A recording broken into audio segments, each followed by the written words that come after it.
은혜로운 찬양 감사드립니다. 요즘 우리는 정치, 경제, 사회, 그리고 교계 내부 등 모든 면에서 너무나도 혼란한 환경 속에 살아가고 있는 것 같습니다. 우리 조국 대한민국은 IMF 때보다 더 어렵다고 말하기도 합니다. 우리가 살아가는 미국도 겉으로는 경제 지표는, 실업률은 그래도 괜찮다고 이야기하지만 지난 30-40년간 없었던 연속되는 인플레이션 속에 불안한 상황입니다. 게다가 이란 전쟁이 장기화되는 것 같은 상황 속에 앞을 알 수 없습니다.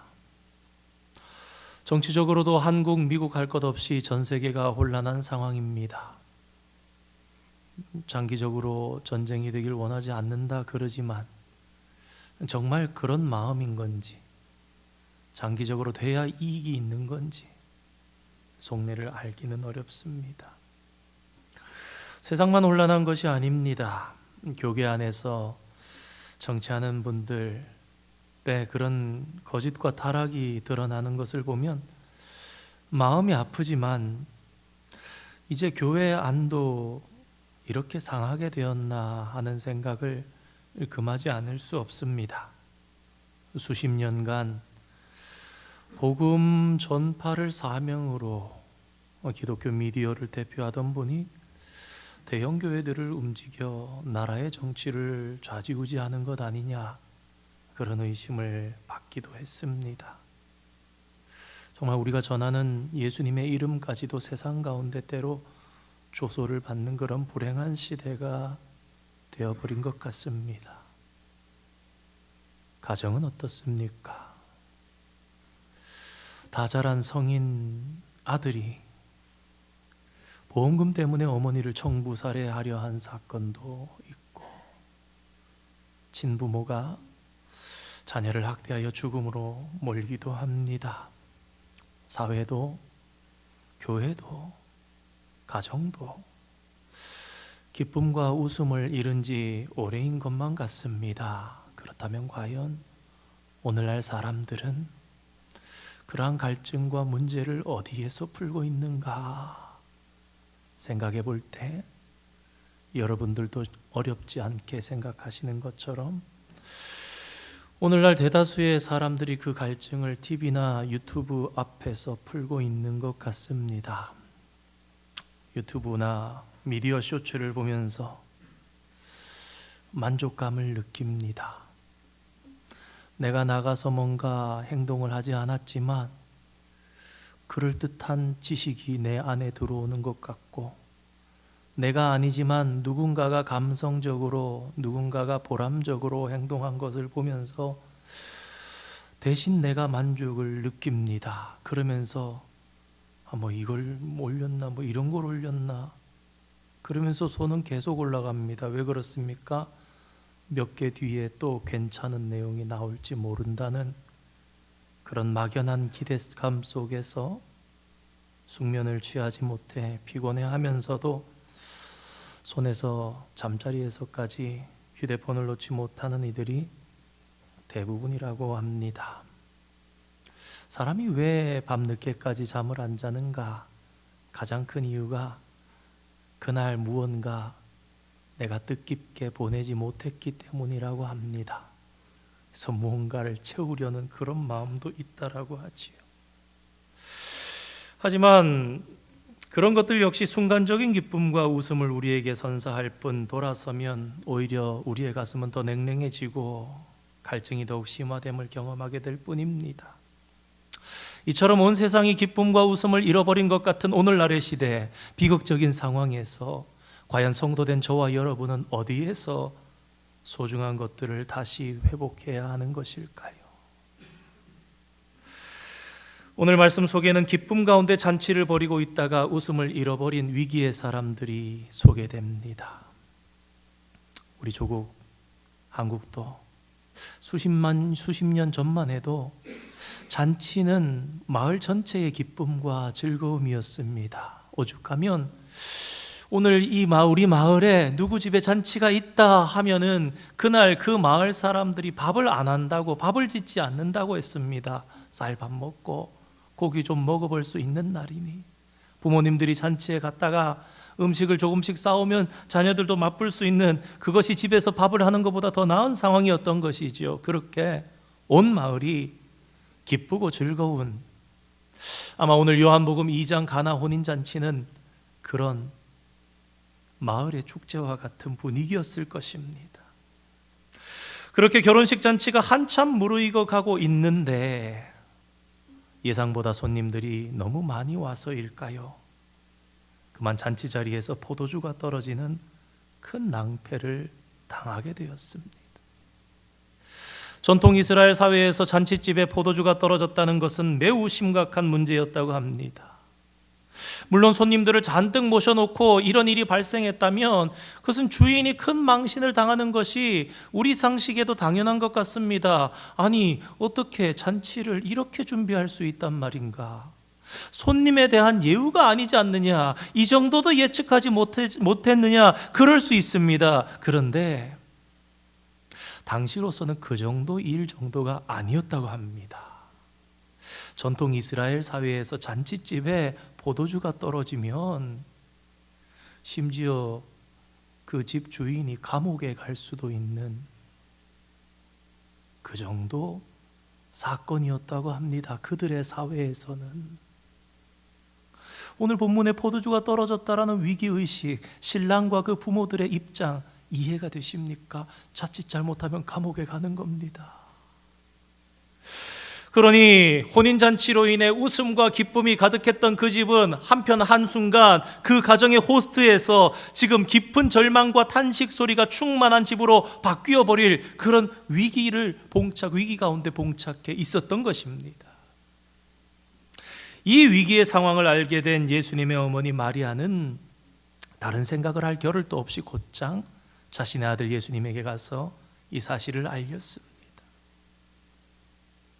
인간들은 어려운 일이 있을 때 스스로 문제를 해결할 생각을 많이 합니다. 혹 내가 혼자 할 수 없겠다면 전문가들이나 나에게 도움을 줄 수 있는 사람들을 찾아가며 인간적인 노력을 할 때가 있습니다. 그러나 오늘 본문의 마리아는 달랐습니다.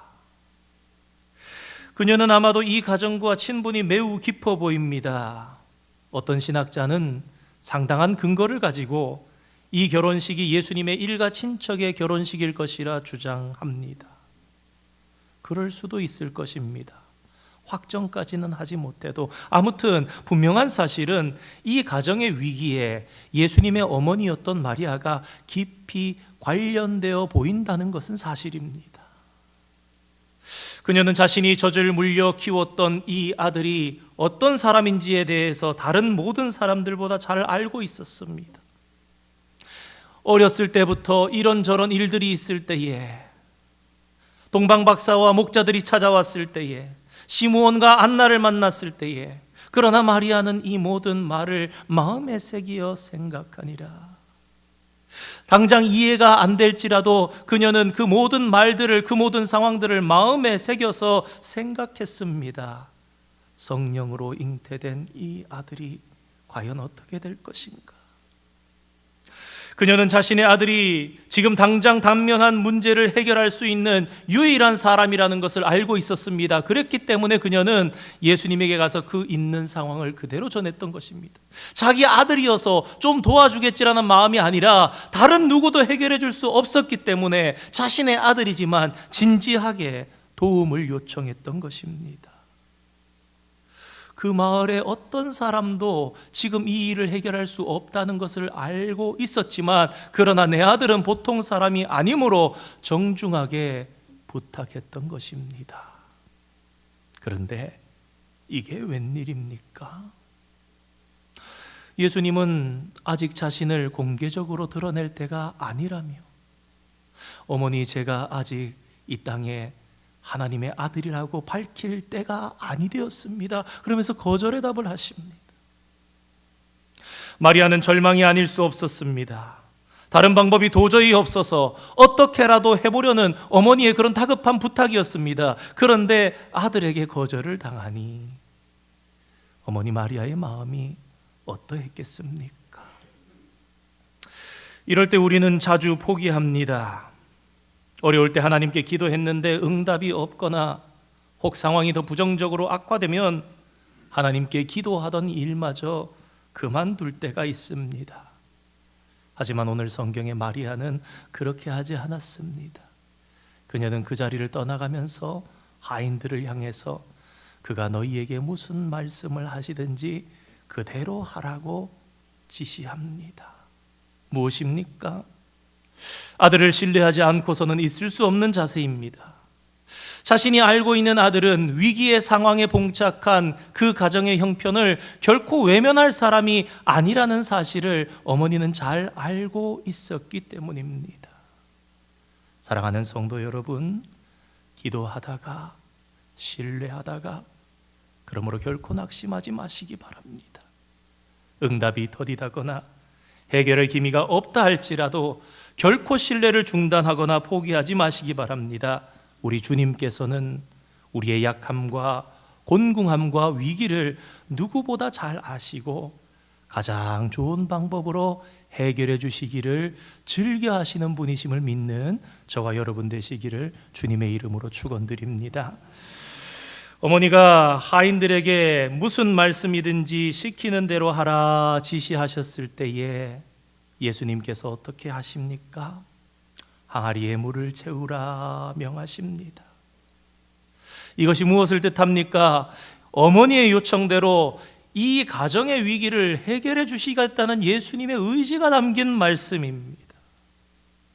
예수님께서는 당신께서 공개적으로 대중 앞에 자신을 드러내실 때가 나타내실 때가 되지 않았지만 어머니의 요청과 잔치집의 필요를 못 본 채 내버려 두지 않으셨던 것입니다. 그래서 어떻게 하십니까? 당신을 세상 가운데 내가 하나님의 아들 메시아다 이렇게 하는 것이 아니라 자신을 믿고 순종하는 소수의 일부에게만 기적을 베푸셨던 것입니다. 오늘 말씀 9절에 보면 이렇게 말합니다. 연회장은 물로 된 포도주를 맛보고도 어디서 났는지 알지 못하되 물 떠온 하인들은 알더라. 하인들만 알았다라는 것입니다. 그 기적이 어디서부터 기인한 것인지.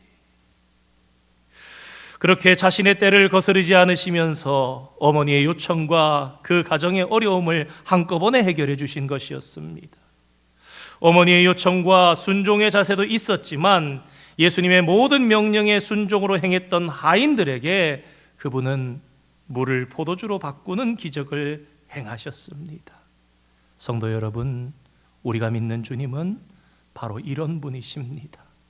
사람들의 난처함과 곤란함, 그들의 상처와 아픔과 필요를 결코 외면하지 않으시는 분이십니다. 또한 믿고 순종하는 자들에게 위대한 기적을 베풀기를 즐겨 하시는 분이십니다. 우리도 이러한 주님을 알고 그런 순종의 사람이 되기를 주님의 이름으로 축원드립니다. 항아리 6개에 물을 채우라. 예수님의 명령에 놀랍게도 하인들은 아무런 군말을 하지 않습니다. 한 4분의 3, 한 80% 정도까지만 물을 채워도 적당히 잘 떴다 할 수 있을 텐데 오늘 본문을 보니 분명하게 아귀까지 채웠다. 그런데 여기서 우리는 한 가지 의문을 제기할 수 있습니다. 예수님께서 물을 채우라 하시면서 가서 떨어진 포도주 통을 좀 가지고 와라 그러신 것이 아니라 정결례를 위해 사용되던 항아리에다가 물을 채우라 하셨다는 것입니다. 이 정결례 항아리라는 것은 집집마다 이렇게 있는 돌 항아리 보통 마태복음 15장이나 마가복음 7장에 보면 예수님의 제자들이 손을 씻지 아니하고 음식을 먹으니까 갈릴리 지역의 종교 지도자들이 뭐라 그랬습니다. 손은 음식을 먹기 전에 씻고 먹습니다. 깨끗하게. 발은 샌들을 신고 바람이 많이 불고 먼지가 나는 이스라엘에서 발을 씻는 그런 일이었습니다. 그래서 항상 집을 드나들 때, 음식을 먹을 때 손을 씻는 그런 곳이 바로 이 정결례 항아리 앞이었던 것입니다. 항아리가 6개나 됩니다. 오늘날 저와 여러분 같으면 도무지 이해할 수 없다며 거절할 만도 합니다. 물을 채워 무엇하려 하십니까? 보통 크기의 항아리가 아니었습니다. 오늘 보니까 2-3통들이 되는. 그러면 과연 이 요한복음 2장의 2-3통, 그럴 때 이 통의 단위가 어떻게 되는지를 알면 이 항아리가 어느 정도 크기인지 짐작이 됩니다. 성경학자들은 이런 발견에 기뻐합니다. 당시에 이 요한이 기록한 한 통은 약 39리터, 그러니까 한 10갤런 정도 되는 거죠. 그러니까 2-3통들이다 그러면 뭡니까? 한 80에서 120리터 정도 되는, 그냥 어림잡아서 우리 100리터짜리 돌 항아리라 그렇게 생각합시다. 그러니까 100리터짜리 돌 항아리가 6개입니다. 그럼 물을 600리터를 부어야 되는 거예요. 그런데 놀랍게도 하인들은 지시대로 순종합니다. 아귀까지 가득 채웁니다. 얼마나 성실합니까? 그런데 그렇게 했더니 더 이해할 수 없는 지시를 주님께서 하십니다. 아귀까지 수고해서 채운 그 물 항아리를 이제 연회장에게 갖다 줘라. 수고롭게 물을 아귀까지 채웠으면 그 물이 포도주로 변해야 하지 않겠습니까? 아귀까지 가득 채우는 동안 6개의 통이 가득 채워지는 동안 그 6개의 돌 항아리의 물은 맹물 그대로였습니다. 자신들이 처음 부은 물 그대로임에도 불구하고 지금 예수님께서는 연회장에게 갖다 주라 그러시는 겁니다. 100리터가 담겼으니 통무게까지 더하면은 한 120-30kg 정도 됐겠지요. 그걸 들고 가지고 가라는 것입니다. 여러분, 이 상황을 한번 생각해 보시기 바랍니다. 맹물 가져다 줬다가 연회장에게 야단 맞겠습니까? 자신들의 신분이 하인입니다. 아니, 어느 정신 나간 사람들이 맹물을 떠다가 이것을 포도주니 손님들에게 나누어 줘라, 그렇게 할 수가 있단 말입니까? 그런데 놀랍게도 오늘 하인들은 그 말까지도 군말 없이 다 순종했다라는 것입니다. 오늘 우리 같으면 그럴 수 있었겠습니까? 진정으로 대단한 순종과 결단이 아닐 수 없습니다.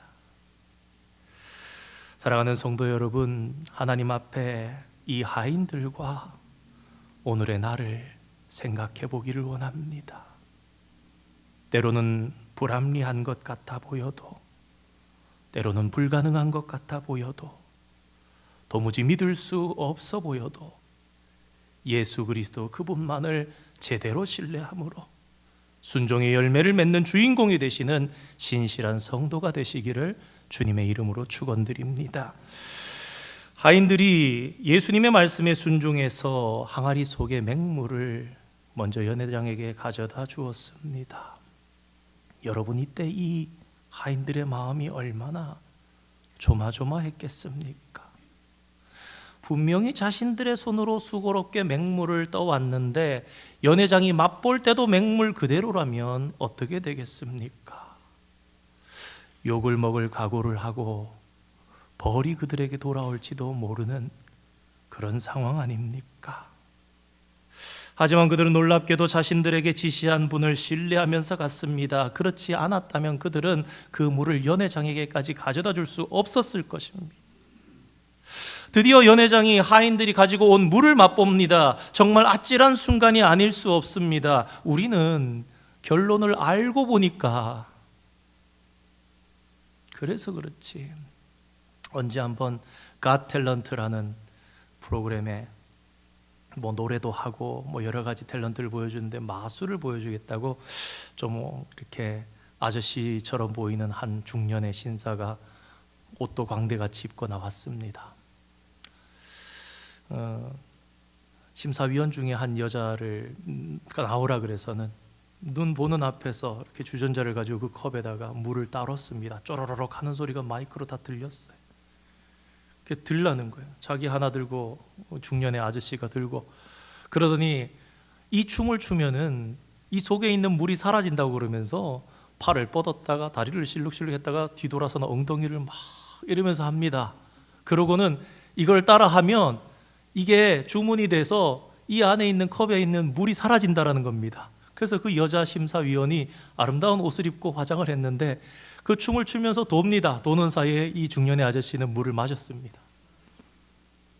그리고는 됐을 때 컵을 다 두 사람 다 위에 이렇게 올려놓고는 아저씨가 이렇게 컵을 거꾸로 듭니다. 물이 안 나오죠. 왜 그렇습니까? 마셨으니까. 한 사람만 놀랬습니다. 춤추던 심사위원. 근데 마침내 이제 그 여자 심사위원을 향해서 자, 당신의 컵도 한번 쏟아보라고. 그 순간 거기 있는 수천의 관객들이 다 저거 쏟으면 이렇게 하면 이 여자도 그럽니다. 분명히 무게가 느껴지는데 잘랑거리는 것 같은데 안 될 것 같은데요 하는데 딱 뒤집었는데 물이 쏟아지고 헤어가 엉망이 돼야 되고 옷이 젖어야 되는데 물이 안 나오는 거예요.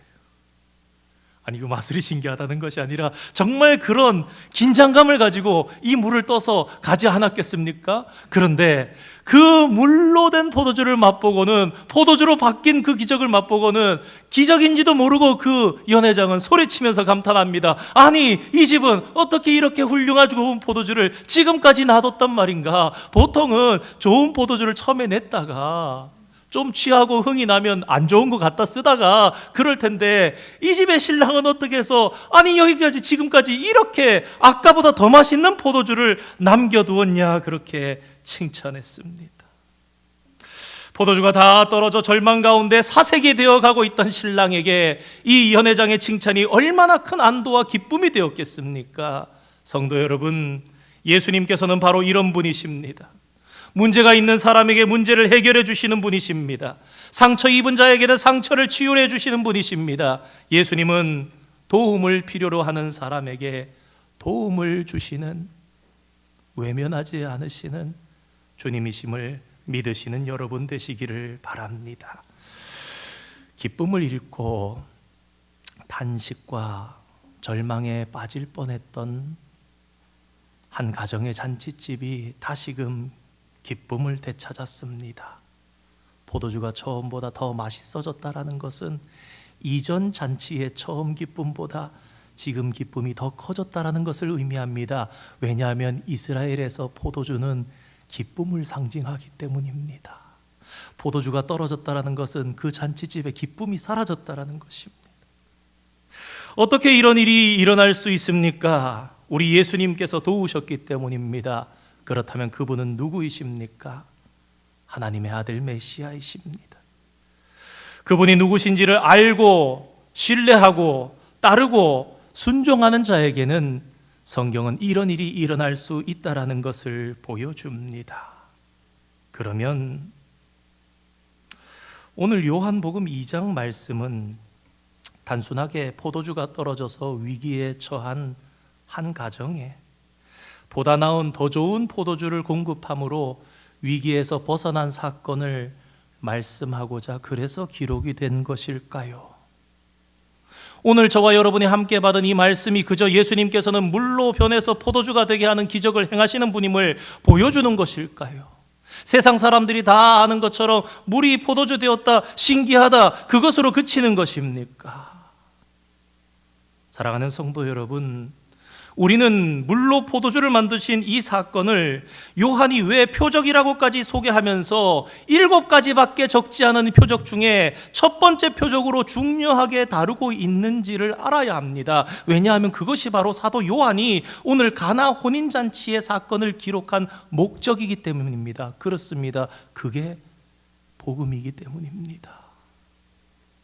오늘 말씀은 그저 당면한 세상적인 문제 하나를 해결해주는 비결이 무엇인지를 보여주는 것으로 단순하게 그렇게 그치지 않습니다. 그렇다면 사도 요한은 거창하게 이 표적을 갈릴리 가나에서 행하셨다, 표적이라는 단어를 적지 않았을 것입니다. 아니, 이 사건을 기록하지 않았을 것입니다. 다른 더 중요한 사건을 기록했을 것입니다. 오늘 요한복음 2장의 이 말씀은 우리 육신의 문제와는 좋게 비교할 수 없는 훨씬 더 소중한 영적인 문제에 대한 비밀을 다루고 있다는 사실을 우리가 알아야 합니다. 그런데 이것을 우리가 알기 위해서는 중요한 의문을 하나 품어야 합니다. 그것은 바로 예수님께서 왜 원래의 포도주 통이 아니라 정결례를 위한, 죄를 씻기 위해서 손과 발을 닦았던 그 항아리에다가 물을 담으라 하셨을까? 그리고 그 물이 왜 포도주가 되었을까라는 것입니다. 정결례를 위한 항아리의 물은요, 그저 사람의 손과 발을 정결하게 하는 그 역할만 할 뿐입니다. 그리고 게다가 그 효과는 일회성입니다. 다시 집 밖을 나갔다 오면 또 씻어야 됩니다. 씻은 순간은 깨끗하지만 또 나갔다 오면 안 씻으면 더럽습니다. 다시 씻어야 됩니다. 다시 말해서 그 물로는 우리의 마음속의 죄는 결코 씻을 수 없는 겁니다. 우리 어릴 때 교회 학교에서 그런 찬양했습니다. 지우개로 지워볼래요, 더러운 나의 죄. 비누로 씻어볼래요. 그리고 안 돼요, 안 돼요 그럽니다. 그러니까 예수님의 피만 씻을 수 있다. 그래서 예수님께서는 그 정결례의 물을 포도주로 바꾼 것입니다. 여러분, 포도주가 상징하는 것이 무엇입니까? 이 포도주는 바로 예수 그리스도의 피를 상징하는 것입니다. 이것은 너희를 위하여 흘리는 나의 피, 곧 언약의 피. 무엇입니까? 이 피를 볼 때에, 바를 때에 넘어가며 너희가 깨끗하게 되리라, 너희를 죄 없다 하리라, 훗날에 있을 그리스도의 십자가 사건을 상징하는 것입니다. 만약에 포도주가 떨어진 원래의 포도주통에다가 물로 담아서 포도주를 만들었다면 이러한 의미를 누가 발견하고 깨달을 수 있었겠습니까? 그래서 예수님께서는 일부러 죄를 속하지만 한정이 없이 계속해서 속해야 되는, 그것도 겉만 깨끗하게 할 수밖에 없는 정결례용 항아리에다가 물을 부으라 하시고는 그 속의 물을 포도주로 치환해 버리시는 거예요. 그 물로는 안 된다. 내가 주는 피, 곧 언약의 피, 포도주로 깨끗하게 하리라. 다시 말해서 가나 혼인잔치에서 물이 포도주가 되게 하신 주님의 표적은 그저 잔치 중에 포도주가 떨어져서 당황한 주인을 돕는 정도, 그저 어머니 마리아의 요청을 들어주기 위한 그런 배려의 정도로 그치는 사건이 아니라는 것을 세상의 사람들은 몰라도 성도된 저와 여러분은 분명히 알아야 한다라는 것입니다. 이 표적에는 더 깊고 놀라운 계시가 담겨 있는데, 그것은 바로 물이 포도주가 되게 하신 이 표적이 바로 예수님이 누구신가를 보여주는 것이며 그 주님의 사명이 무엇인가를 가장 분명하게 드러내 보여주는 사건이었다는 것입니다. 요한복음 1장을 보십시오. 사도 요한은 로고스, 말씀이신 하나님이 어떻게 육체가 돼서 오시는가를 말합니다. 그리고 그 주님의 삶을 소개하는 첫 번째 사건으로 물이 포도주 된 사건 무엇입니까? 원래 잔치집으로 만들어준 하나님께서 우리에게 주신 인생이 죄로 말미암아 초상집이 되었는데, 그 초상집을 원래 있었던 잔치보다 더 기쁜 잔치로 바꿔주시는 분이 주님이시다. 그런데 그게 어떻게 가능하냐? 포도주를 주심으로 가능하다. 그 포도주가 누구냐? 예수 그리스도, 의로우신 예수 그리스도라는 것입니다. 유대인의 정결례에 사용되는 물로는 사람의 마음속 죄를 결코 해결할 수 없습니다.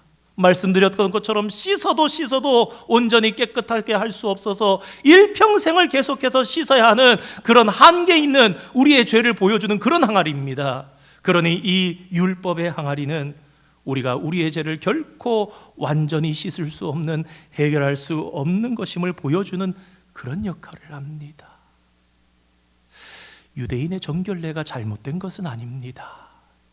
그러나 그들은 그렇게 겉에 보이는 것, 손이나 발 정도, 잔과 대접을 씻는 것에만 집중하는, 결국 그들의 삶은 외식의 문제가 있는 그런 삶으로 그치고 말았습니다. 마태복음 23장에 보면 예수님께서 화 있을진저 바리새인과 서기관들아 그러면서 꾸짖습니다. 그 내용 중에 이런 내용이 있습니다. 잔과 대접의 겉은 깨끗하게 하되 그 안에는 탐욕과 방탕으로 가득하게 하는도다. 사랑하는 성도 여러분, 예수님께서는 성도는 마음을 씻어야 한다라는 것을 보여주셨습니다. 마음이 정결한 자, 마태복음 5장에 무엇이라 말씀하셨습니까? 마음이 정결한 자는 하나님을 볼 것이요. 우리의 그 어떤 행위로도 완전히 죄 씻음을 받을 수 없습니다. 그런데 예수님께서는 물 대신에 그 물을 당신의 보혈을 상징하는 포도주로 변화시키셨습니다. 율법의 항아리가 순식간에 예수 그리스도의 보혈로 말미암는 은혜의 항아리로 바뀌게 된 것입니다. 바로 여기에 비밀이 있습니다. 그렇기에 이것이 바로 표적이라는 것입니다. 단순한 기적으로 그치는 것이 아니라 이 기적이 보여주는 중요한 메시지가 있는 것, 그게 표적이지요. 예수님께서는 우리의 죄를 씻고 또 씻기 위해 사용하던 정결례의 물, 다시 말해 옛 언약의 물을 새 언약의 포도주로 바꾸어 주셔서 우리의 죄를 단번에, 다시는 사하는 다른 것이 없는 단번에 씻어 주실 것임을 미리 갈릴리 가나에서 공생애를 시작하시기 전에 이미 우리에게 보여주신 것입니다. 그렇습니다. 포도주가 상징하는 오직 예수 그리스도의 피만이 우리의 모든 죄를 깨끗하게 씻어 주실 수 있고, 그래야 우리의 인생이 다시금 기쁨과 행복이 회복되게 된다는 것을 우리에게 보여주시고 싶으셨던 것입니다. 사랑하는 성도 여러분, 오늘 함께 받은 말씀은 잔치집의 진정한 주인이 누구인지를 잘 보여줍니다. 오늘 나의 인생을 다시금 잔치집으로 바꿔주시고 진정한 기쁨과 행복을 가져다 줄 주인공이 누구이신지 너희들 알아야 한다.